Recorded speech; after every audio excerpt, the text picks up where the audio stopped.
अच्छा, थोड़ा सा अफगानिस्तान की भी बात करना चाहेंगे, क्योंकि हम ग्रेजुअली देख रहे हैं कि सॉलिड से सॉलिड होती जा रही है साइड।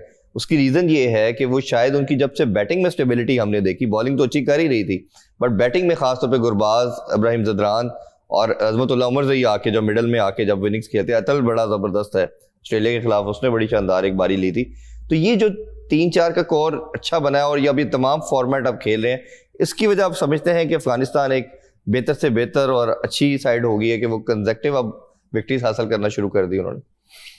देखिए, उसका बहुत बड़ा रीज़न ये है कि पहले इनके जो प्लेयर्स आते थे ना, वो फ्लैशी होते थे, वो ओवरली एग्रेसिव होते थे, और वो इट वाज ऑल जज्बा, पैशन, उसमें it was sometimes not very mature, sometimes ऐसा लगता था कि वो regardless of the situational demand वो करते थे कि जो सेंसेशनल लगे जी। लेकिन अब जब आप उनके प्लेयर्स को देखते हैं तो आपको उसमें ठहराव नज़र आता है, उसमें टेक्निकली आपको बहुत ज़्यादा बेहतरी नज़र आती है, कॉम्पैक्ट हैं, वो लेंथ को अच्छा पढ़ रहे हैं, ठीक है, कब हमला करना है, कब सीधा हो जाना है, कब पार्टनरशिप लगानी है, कब स्ट्रोक्स को कंट्रोल करना है, कब अनलीश करना है, उनकी अवेयरनेस और टेक्निक दोनों बेहतर हो गई है जब से जोनाथन ट्रॉट उनके साथ काम कर, ठीक है। एक एस्टैब्लिश्ड प्लेयर, एक एस्टैब्लिश इंटरनेशनल प्लेयर जिसने बड़े लेवल पे बड़े रन्स किए हुए हैं, वो उनके साथ जब से काम कर रहा है, पाकिस्तानियों ने जाकर उनके बॉलर के साथ काम किया, उमर गुल ने किया, राना नवीद ने बहुत काम किया, अभी भी अकेडमी में कर रहे हैं, आपको उनकी बॉलिंग में भी बेहतरी नजर आ रही, ठीक है। सो जिस बंदे ने, जिन्हें कह रहे ना वो जो डेजर्ट क्रॉस किया हुआ है, शिद्दत गर्मी की देखी हुई है, वो जब जाके उन्होंने काम किया ना, तो वहां पे लड़कों में तब्दीलियां आई हैं, बेहतरियां आपको देखने को मिली। तो आई थिंक उनकी मेहनत है, उनकी कंसिस्टेंसी है, और वो ये जो प्रेज आज हम उनके कर रहे हैं, उन्होंने fully deserved the way they have carried themselves. अच्छा, और दूसरा स्क्वाड अगर हम देखते हैं तो शायद दुनिया की सबसे बेस्ट स्पिन अटैक उनके पास है, लेफ्ट भी है इस फॉर्मेट का, लेग ब्रेक भी है, ऑफ स्पिन भी है, मिस्ट्री भी है, जितना कुछ है उनका वो इस फॉर्मेट को सूट है। अगर आज वो यही 4 स्पिनर उठा के दुनिया में कहीं अच्छा टेस्ट मैच खेल लें तो हो सकता है कि इनको विकेट लेनी मुश्किल हो जाए, मतलब 5 बैट्समैन तो जल्दी नहीं है जी, ठीक है, वही आउट होगा जिसको हाथ पड़ना नहीं आता, ठीक है, क्योंकि ये बहुत तेज बॉलिंग करते हैं। इस फॉर्मेट में विकेट टू विकेट जब ये ऑपरेट करते हैं तो ये बहुत इंतहाई मुश्किल बॉलर है, इस फॉर्मेट के ये वर्ल्ड क्लास बॉलर्स हैं।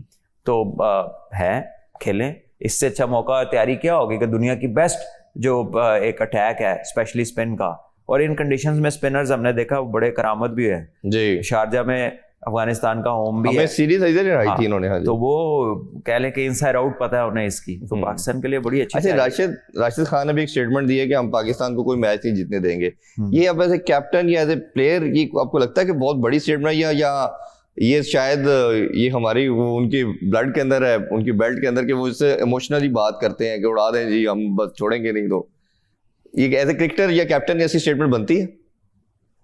देखिए, बॉलर बहुत बड़ा है, बाकी बात को जरूरी नहीं है करनी, ठीक है ना, वो क्या बयान देते हैं उसके बयान मशहूर नहीं है, ठीक है ना, या उसकी एक्यूमन कोई वर्ल्ड फेमस नहीं है कि वो क्या बड़ी आला बात की है जी, बड़े आला रिएक्शंस दिए, ठीक है ना। Even after having played loads and loads of international cricket and league cricket and being a very top professional, आपकी स्पीच क्या है? It doesn't come by playing, it is an entirely different thing. So ठीक है, उसको जितना उसकी समझ है उसने वो बात करती है। बॉलर बहुत बड़ा है, और कप्तानों को ऐसी बातें नहीं सूट करती, ठीक है ना, और बड़े कप्तान इस तरह की बातें नहीं करते। मैं इस सेंस से पूछ रहा हूँ, एक तो कप्तान है, दूसरा नबी और राशिद तो इंस्पिरेशन है बच्चों के लिए, अपनी जनरेशन के लिए वो एक पूरी एक इंस्पिरेशन रखते हैं, एक रोल मॉडल है। और जब वो उनके लोग ऐसी स्टेटमेंट देंगे, मैं भी कल परसों एक स्टेटमेंट देख रहा था हमारे कीपर हारिस साहब की, बाबर आजम के लिए, कि बाबर रिजवान अगर अब इस फॉर्मेट को खेलना चाहते हैं T20 तो उनको अपनी गेम को चेंज करना होगा, ये हमारे कीपर साहब ने फरमाया। अब आप अंदाजा लगा लें, मुझे इस बात मैंने स्टेटमेंट पढ़ी और पहले ही उसकी बहुत सारी ऐसी बातें हैं मतलब वो खुद जगह टीम में सिमट नहीं है, मतलब हद ही हो गई है ना, कि अब ये भी बात करें जी। तो चले, क्या हो सकता है अभी, कुछ माहौल ही ऐसा बन गया दुनिया में कि कोई भी कुछ भी कभी भी कहीं भी, ठीक है, तो ये मेंशनेबल भी नहीं है चीजें, ठीक है। आपको थोड़ा सा, आप क्या बातें कर रहे हो यार, ठीक है ना, अभी आप क्रिकेट में पैदा हो रहे हैं जी, और आपको तभी एक सीरीज 2 खेली है आपने अभी। आप उनको बात कर रहे हो जिन्होंने आपको 5-6 साल कैरी किया। हाँ जी, ठीक है ना। तो first just do quarter of what they have done. ठीक है, उसके आपको अच्छा चले छोड़ दें, आप जितने भी बड़े भी प्लेयर हो जाए, आपके बड़े हैं। हाँ जी, आप उनको रिस्पेक्ट शो करें, आप इज्जत करें, अदब के दायरे में रहें बड़े से। और ये वैसे एक चीज है जो हमारे यहाँ जिसका बहुत फुकदान है। हाँ जी, इस मामले में आपको तारीफ करनी पड़ेगी क्रॉस बॉर्डर।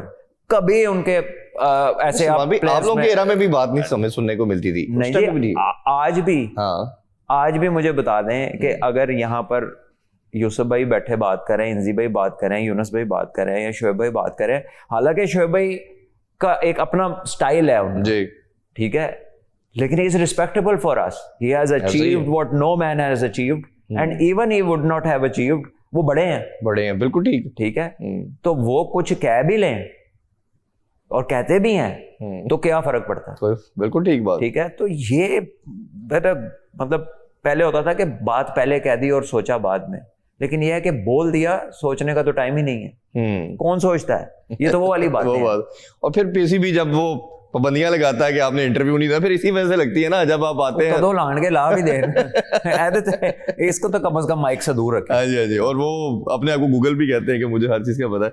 अच्छा, सेंट्रल कॉन्ट्रैक्ट की भी थोड़ी सी बात करते हैं। मैन के सेंट्रल कॉन्ट्रैक्ट पे हमने काफी बात की कि इमर्जिंग कैटेगरी होनी चाहिए थी, कोई शहीन के बच्चे आ जाते, बट वुमेन का हमने देखा कि 65 को अनाउंस कर दिया गया, जिसमें सिल्वर कैटेगरी भी और उन्होंने एक इमर्जिंग कैटेगरी भी डाली, अंडर 19 की बच्चियां भी डाली, 16 इंटरनेशनल है, बाकी ये सब है। तो मुझे लगता ये है, देखें आप जब आप प्योरली देखते हैं ना यार, इतना लड़का पाकिस्तान में क्रिकेट खेलता है, 25 को कॉन्ट्रैक्ट या 30 को मिला है।